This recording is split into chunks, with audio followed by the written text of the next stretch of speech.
On a serene morning, Idris found his front yard under the shadow of a massive falcon, unusually calm and oddly imposing. This wasn't a sight one typically sees in suburban Riyah. It was as if the falcon had chosen his home for a very specific reason. Feeling a mix of awe and a creeping sense of urgency, Idris approached the majestic bird carefully, only to freeze in his tracks when he realized why it had graced his yard with its presence. His heart raced as he dialed 911, the reason for the falcon's visit sending chills down his spine. Idris had never seen a falcon up close before, so seeing how large it was in person was oddly intimidating. When it landed in his backyard, he hadn't been sure of it to begin with.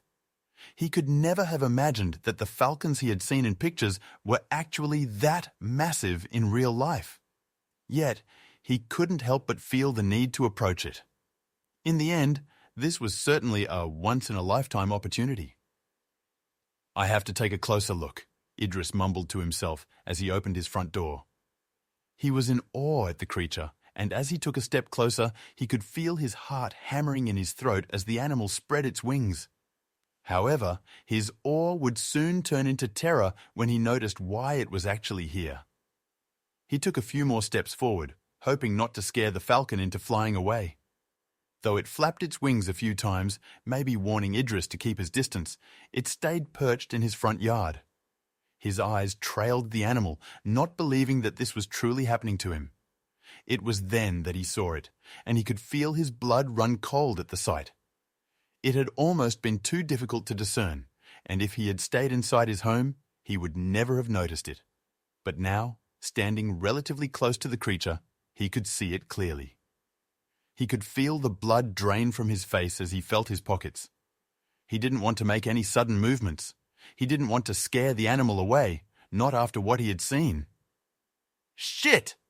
Idris cursed as he couldn't feel his phone in any of his pockets. He glanced back inside as he knew that was where his phone must be. He needed to call the police, and he needed to do it fast while also making sure that the falcon wouldn't leave. He had to make up his mind, and he had to do it fast, as even with Idris in his yard, the falcon could leave whenever it pleased. Idris made sure not to make any sudden movements as he slowly went back inside. He heard a screech as his hand touched the door handle. "Please don't fly away," he begged, as he quickly glanced behind him. He counted his lucky stars that the bird was still flapping its wings on his lawn as he made a hasty retreat inside, needing to find his phone. As soon as he was out of sight of the bird and could no longer startle it with sudden movements, he ran for it. He immediately saw his phone lying on the kitchen counter, next to the window where he had seen the falcon first land. He immediately dialed 911 while simultaneously making his way to the fridge, as he had just thought of a smart idea.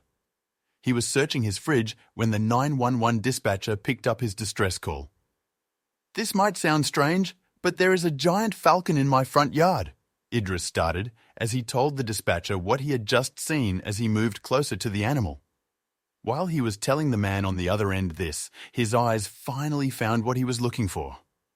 He grabbed the pre-cut raw chicken as he quickly made his way to his front door, listening to the dispatcher's instructions. "Please keep your distance from the falcon. I will instruct the officers to shut their sirens off when they are in closer proximity to your home so as not to startle the animal." Idris agreed, finishing the call afterward and coming face to face with the falcon once again. Idris now had to make sure that the falcon stayed put until the police arrived. He put his phone in his pocket and opened the packet of pre-cut chicken. He nearly saw the falcon perk up at the sight of it. Grabbing a small piece of chicken, he threw it toward the falcon, only for it to land close to its feet. The sudden movement made the falcon flap its wings, and Idris felt his veins turn to ice as he noticed his mistake. Idris had feared the animal would fly away due to the chicken's aerial assault, but it seemed to notice that it was not a threat, but instead food, as the animal pecked the ground where the chicken lay and swallowed it. It spread its wings again as its eyes looked straight at Idris, watching him like a hawk, regardless of being a falcon. It was waiting for another bite, it seemed. Idris scattered more pieces of chicken on the ground, keeping the falcon's attention focused. The falcon's eyes never left him as it cautiously pecked at the new offerings. Idris moved slowly, trying not to startle the bird. He could feel the tension in the air as he glanced around, noticing a few curious neighbors peeking out from behind their curtains, drawn by the unusual sight in his front yard. The neighbors, curious and cautious, formed a small crowd, whispering about the massive bird in Idris's yard. Mrs. Samira from next door clutched her phone, taking pictures. "Is that a real falcon?" someone asked. Idris nodded, still focused on the falcon. He hoped the police would arrive soon. The falcon flapped its wings again, and the crowd gasped. "Stay back," Idris warned, trying to keep everyone calm. Police arrived and assessed the situation, carefully observing the falcon and maintaining a safe distance. Officer Hadi approached Idris, nodding at the bird. "That's quite a visitor you've got there," he said, keeping his voice low. Idris explained the situation, pointing at the falcon, which was now calmly eating the chicken. The officers discussed their next steps, making sure the falcon wouldn't pose a threat to the gathered onlookers. Officers coordinated with Idris to ensure the falcon remained calm and did not pose a threat to onlookers. "Just keep feeding it," Officer Hadi advised. Idris nodded, tossing another piece of chicken to the bird. The crowd watched in silent fascination. One of the officers radioed for backup, mentioning animal control. Idris felt a bit relieved, knowing help was on the way. The falcon seemed content for now. Animal control arrived, assessing the falcon's behavior and discussing a plan with Idris and the police. The lead officer, Layla, approached Idris with a calm smile. "We've got this," she assured him. Her team observed the falcon from a safe distance. "It looks healthy but stressed," one of the team members noted. Layla nodded, turning to Idris. "We'll need your help to keep it calm. Keep doing what you're doing with the chicken." Idris assisted animal control by keeping the falcon calm, using chicken pieces to maintain its focus. "Here you go, buddy," he said softly, tossing another piece. The falcon pecked at the ground, its sharp eyes never leaving Idris. Layla and her team moved slowly, setting up their equipment. "Good job, Idris," Layla encouraged. Idris felt a rush of determination. He needed to keep the falcon's attention on the food, not the approaching team. The animal control team prepared their equipment, cautiously moving closer to the falcon for a safe capture. They carried a large net and a tranquilizer gun, just in case. "We need to be quick and smooth," Layla instructed her team. Idris threw another piece of chicken, watching the falcon eat it calmly. The officers communicated in hushed tones, their movements synchronized. Idris's heart pounded, but he kept feeding the bird, trusting the team. The falcon, sensing the team's approach, became slightly agitated, prompting Idris to offer more chicken. "Easy now," Idris whispered, tossing a larger piece. The bird flapped its wings and screeched, making the crowd gasp. It's okay," Idris soothed, glancing at Layla. She signaled her team to pause. Idris continued to feed the falcon, hoping to keep it distracted. The tension was palpable, but the bird eventually settled, pecking at the chicken again. After a tense moment, animal control successfully captured the falcon, ensuring it remained unharmed. Layla swiftly threw the net over the bird, while another team member secured its talons. The falcon screeched, but didn't struggle much. The crowd erupted in applause. Idris let out a breath he didn't realize he was holding. "You did great," Layla praised, giving Idris a thumbs up. The team carefully placed the falcon in a large ventilated cage for transport. Animal control examined the falcon and found a small, faded metal tag wrapped around its claw with a splatter of blood on it. Layla carefully lifted the bird's leg, her eyes narrowing as she spotted the tag. "What do we have here?" she murmured. Idris, standing nearby, leaned in to get a better look. The tag was old and worn, almost hidden beneath the feathers. "We need to remove this," Layla decided. officers carefully cut the tag from the falcon's claw, noting its resemblance to a military dog tag. "Hold it steady," Layla instructed, as another officer used small cutters to snip the metal. The falcon squawked, but remained relatively calm. "Got it," the officer said, holding up the tag. Idris's eyes widened. "That looks like a dog tag," he said. Layla nodded, examining it closely. "It sure does. We need to investigate this." Idris explained to the officers that he had called them because of seeing the tag and fearing the bird might have taken it from someone who was wounded. "I thought it might be important," he said, watching the officers' reactions. Layla's expression turned serious. "You did the right thing," she assured him. The other officer examined the tag further.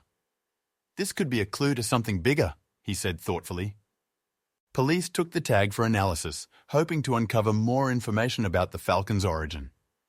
"We'll need to run this through our database," Layla said, handing the tag to an officer who carefully placed it in an evidence bag. Idris watched as they documented everything. "We'll let you know what we find," Layla promised. The falcon, now calmer, watched them with piercing eyes. Idris couldn't shake the feeling that this was just the beginning. The neighborhood buzzed with speculation as the falcon was taken away and the tag sent for further investigation. "Did you hear about the falcon?" Mrs. Samira asked, leaning over her fence. Idris nodded, feeling the weight of their curiosity.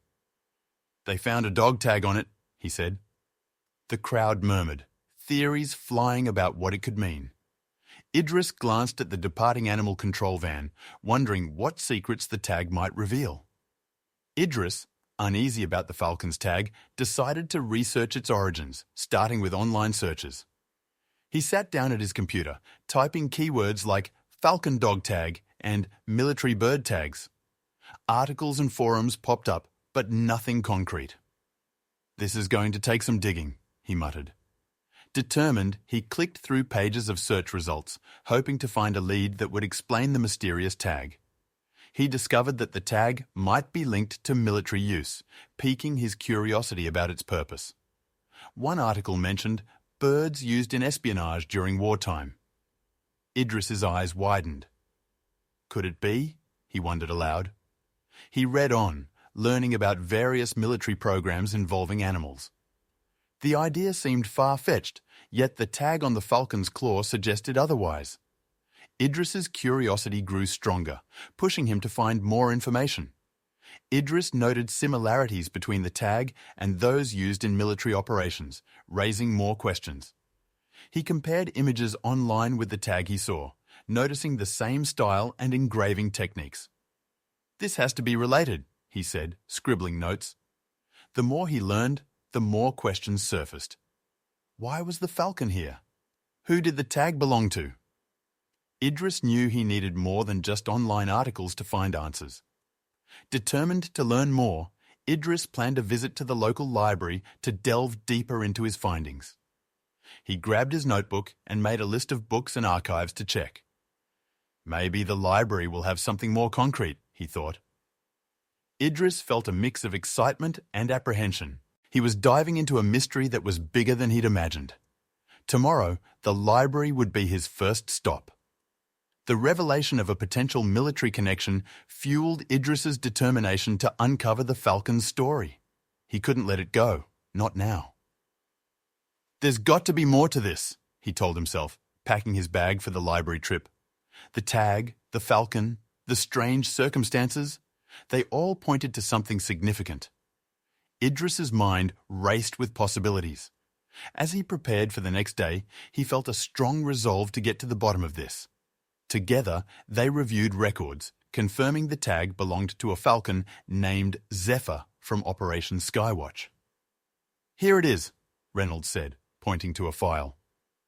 Idris peered over his shoulder, reading the details. Zepha was a key part of the operation, known for its remarkable abilities. "This falcon was trained for high-level surveillance," Reynolds explained. Idris's eyes widened. "So, it really is from the military," he said, feeling a sense of validation. "We need to dig deeper. I need to know why it was just standing in my front yard," Reynolds said, closing the file. They set a time for the following day to visit the archives. Idriss left the base, his mind racing with thoughts about Zepha and Operation Skywatch. He felt a renewed determination to uncover the full story. The mystery was far from solved, and he was ready for the next step. The idea was to use falcons for surveillance in areas too risky for human operatives. Idriss listened intently. We trained these birds to carry small cameras and gather intel. Reynolds sighed. But ethical concerns and advancements in technology, like drones, eventually led to its termination. Idriss nodded, absorbing the information. Not everyone agreed to that, especially the handlers. This tag, Reynolds said, looking at the photo, isn't Zepha's original tag, though. Idriss's eyes widened. So Zepha was part of an active operation? He asked. Reynolds nodded. Exactly. Why Zepha is here now, after all these years, is the real question. Idriss felt a chill, realizing the depth of the mystery. Idriss and Captain Reynolds decided to visit the military archives to uncover more about Zepha. We need to find the mission logs and any other records on Zepha, Reynolds suggested. Idriss agreed. They set a time to meet at the archives the next day. Idriss felt a mix of anticipation and anxiety. We might finally get some answers, he said. Reynolds nodded.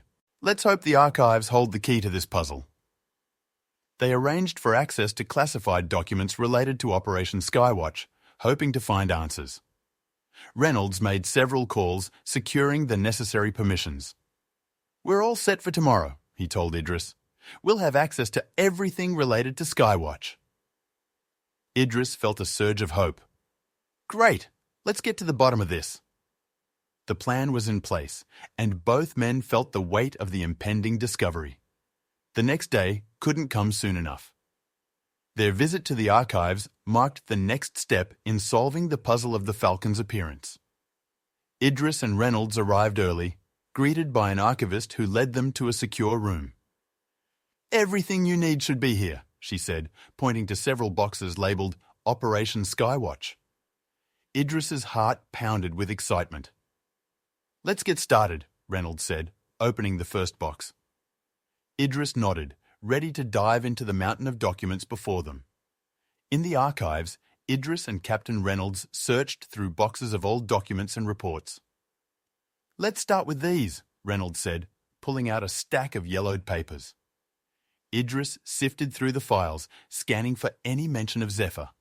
They worked in silence, the only sounds being the rustle of paper and the hum of the fluorescent lights. Idriss's excitement grew with each page he turned. He was on the verge of a major discovery.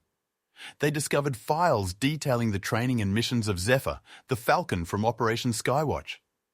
Here's something, Reynolds said, handing Idriss a thick folder. Idriss opened it, revealing detailed reports on Zepha's training regimen and various missions. This bird was incredible, Idriss muttered, reading about Zepha's feats. The documents painted a picture of a highly skilled and invaluable asset. Idriss's curiosity deepened as he realized just how special Zepha was. Look at this, Reynolds said, pointing to a report. It described a mission where Zepha disappeared without a trace. So, Zepha went MIA, Idriss said, piecing it together. And now he shows up in my yard, years later. The mystery of Zepha's disappearance and reappearance added a new layer to their investigation. With newfound evidence, Idriss felt closer to understanding why Zepha had chosen his front yard. There has to be a reason he came to me, Idriss said, looking at Reynolds. Maybe he's looking for something familiar, Reynolds suggested. The pieces of the puzzle were coming together, but questions remained. Idriss knew the next step was crucial. I need to contact someone who knows more about these falcons, he said, determined to uncover the full story. Idriss contacted Dr. Zinab, an expert in military-trained falcons, to confirm Zepha's identity. He found her contact information online and gave her a call. Dr. Zinab, I've got something interesting, Idriss began, explaining the situation. Dr. Zinab listened intently. I'd be happy to help, she said. They arranged a video call so Idris could show her the Falcon's tag and discuss his findings. Idris felt a glimmer of hope. Dr. Zinab verified that the Falcon was indeed Zepha, sharing stories about its extensive military training. She recounted how Zepha was trained for surveillance missions. "Zepha was one of the best," she said. Idris listened, fascinated by the Falcon's storied past. The connection to such a legendary bird was both thrilling and daunting. Idris learned about Zepha's remarkable abilities and the unique bond it had with its handlers. Zepha could recognize over 50 commands and had an incredible homing instinct, Dr. Zinab explained. Idris marveled at the stories of Zepha's missions and the close relationships it formed with its trainers. "These birds were more than tools. They were partners," Dr. Zinab said. Idris felt a deep respect for Zepha and its handlers. Dr. Zinab explained why Zepha might have landed in Idris's yard, hinting at its strong homing instincts. "Falcons like Zepha have a natural ability to find their way back to significant locations," she said. Idris pondered this. "So, my yard could be one of those places?" he asked. Dr. Zinab nodded. "It's possible. Something here might have reminded Zepha of its training or home base." Idris felt a profound connection forming. Idris felt a deeper connection to the Falcon, understanding its past and the extraordinary journey it had undertaken. "Zepha has been through a lot," Dr. Zinab said. Idris nodded, reflecting on the Falcon's resilience. He realized that Zepha's presence in his yard was no accident. "I feel like we're connected now," he admitted. Dr. Zinab smiled. "You're part of Zepha's story, Idris. Take care of him." Idris promised to do just that, feeling a sense of purpose. Idris and Captain Reynolds brainstormed possible sources of the blood found on the tag, considering various scenarios. "It could be from another animal," Reynolds suggested. "Or maybe Zepha got injured during a flight," Idris added. They discussed the likelihood of each scenario, trying to piece together what might have happened. "We need to check Zepha for injuries," Reynolds concluded. Idris agreed, knowing that finding the source of the blood was crucial to understanding the full story. They visited Zepha and found that he had trouble flying, speculating that Idris's front yard was probably the Falcon's crash site. Zepha flapped his wings weakly, clearly struggling. "Poor guy," Idris said, watching the Falcon's attempts. Reynolds examined Zepha closely. "Looks like he might have sprained a wing," he noted. Idris felt a pang of sympathy. "No wonder he ended up in my yard," he said. "He must have been exhausted and hurt." Idris and Captain Reynolds pulled out a map and traced a possible flight path from the military base, with Idris's front yard situated in the middle. Using a ruler, they marked possible routes. "If he was trying to get back to the base, he might have flown over these woods," Reynolds pointed out. Idris nodded, tracing the line with his finger. "That makes sense," he agreed. The flight path led to a dense forest, and they decided to investigate. "These woods could be the key," Idris said. Reynolds agreed. "There might be something in there that explains where Zepha came from or what happened to him," he said. They packed some supplies and set out toward the wooded area. Idris felt a mix of excitement and apprehension. The woods held answers, and they were determined to find them. Idris and Captain Reynolds entered the forest, following the map to track where the Falcon might have come from. The trees were thick, and the ground was uneven. "Stay close," Reynolds advised. They moved carefully, scanning for any signs of disturbance. Idris kept the map handy, checking their direction frequently. "Zepha must have flown over this way," he said. The silence of the woods, broken only by the crunch of leaves underfoot, heightened the suspense. As they ventured deeper, they stumbled upon an abandoned cabin nestled among the trees, its roof partially collapsed. "This looks promising," Reynolds said, pointing to the structure. Idris nodded, feeling a surge of anticipation. They approached cautiously, peering through broken windows. "Let's check inside," Idris suggested. The door creaked open, revealing a dusty interior filled with old supplies and scattered papers. Inside, Idris pieced together the events, realizing that Zepha had likely been sent to find help for an injured handler. "These papers mention training exercises," Idris said, holding up a document. Reynolds scanned it quickly. "It looks like they were out here recently," he noted. Idris's eyes widened. Zepha must have been trying to get back to the base for help, he realized. "The blood on the tag makes sense now," Reynolds agreed. Reynolds radioed for backup, explaining their findings. "We've got a possible injured handler out here," he reported. Idris watched as a rescue team was dispatched to their location. Helicopters and medics arrived swiftly, combing the area for signs of the injured person. Idris felt a mix of hope and anxiety, praying they weren't too late. "Over here!" a voice shouted. Idris and Reynolds rushed to the spot where medics were tending to an older man. "It's him," Reynolds confirmed. The handler, weak but conscious, looked up at them. "Zepha," he whispered. "You found him?" Idris nodded, feeling a wave of relief. The handler had been stranded in the woods for days, injured and waiting for help to arrive.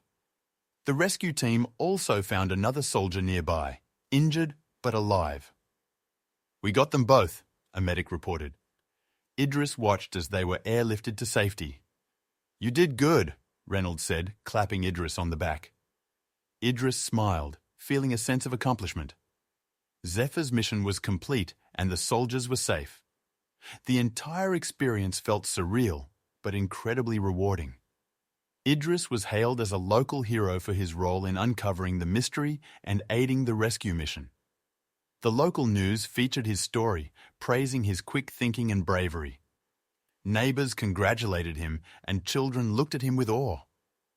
"You really did something amazing," one of them said. Idris felt a mix of pride and humility. "I just did what I thought was right," he replied, grateful for the support. Zepha was returned to the military, with Idris given the opportunity to visit and learn more about the Falcon's training.